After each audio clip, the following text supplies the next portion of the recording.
بسم اللہ الحمد للہ والصلاة والسلام علی رسول اللہ اما بعد اعوذ باللہ السمیع العلیم من الشیطان الرجیم والفجر ولیال عشر۔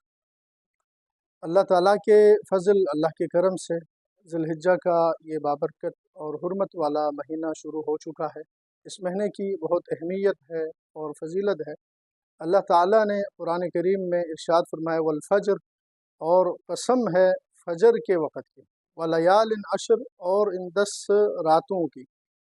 ان 10 راتوں سے مراد مفسرین کرام نے ذی الحجہ کے شروع کے 10 راتیں مراد لی ہے، اور یہ اہمیت والی فضیلت والی رات ہے۔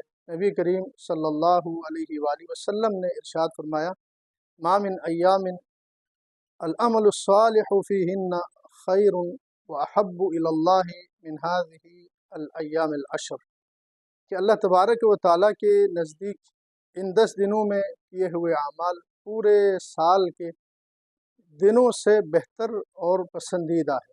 صحابی نے عرض کیا ولل جہاد فی سبیل اللہ، اللہ کے رسول، کیا اللہ کے راستے میں جہاد فی سبیل اللہ بھی اس سے افضل نہیں ہے؟ تو آپ نے فرمایا ولل جہاد فی سبیل اللہ، حتیٰ کہ جہاد فی سبیل اللہ بھی ان دنوں میں کیے ہوئے نیک اعمال سے افضل نہیں ہے۔ الا رجل خرج بنفسه وماله فلم يرجع من ذلك بشيء، سوائے اس مرد مجاہد کے جو اپنی جان، اپنے مال، سب کچھ لے کے اللہ کی راہ میں نکلا اور اس میں سے کوئی چیز واپس نہیں آیا، سب کچھ اللہ کی راہ میں قربان ہوا، اس کا مقابلہ کوئی نہیں کر سکتا۔ تو یہ ان دنوں میں کیے ہوئے اعمال جہاد فی سبیل اللہ سے بھی افضل ہے۔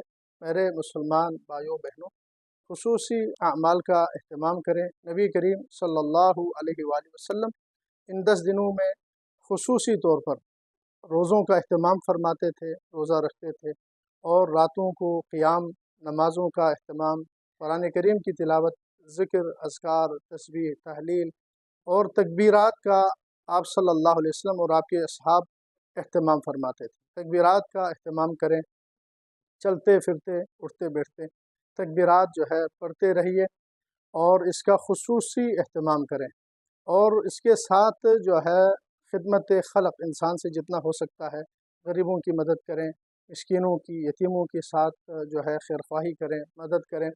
اور اسی طرح سے ان 10 دنوں میں الامر بالمعروف والنہی عن المنکر کا خصوصی طور پر اہتمام کریں، نیکی کا حکم دیں، برائی سے روکیں، اور جتنے بھی عبادات ہم سے ہو سکتا ہے، چاہے وہ فرائض ہو، نوافل ہو، خصوصی اہتمام کریں، کیونکہ ان دنوں میں ان اعمال کا اجر ثواب کئی گنا بڑھ جاتا ہے۔ اللہ تعالیٰ سے دعا ہے اللہ تعالیٰ ہم سب کو توفیق عطا فرمائے۔ وآخر دعوانا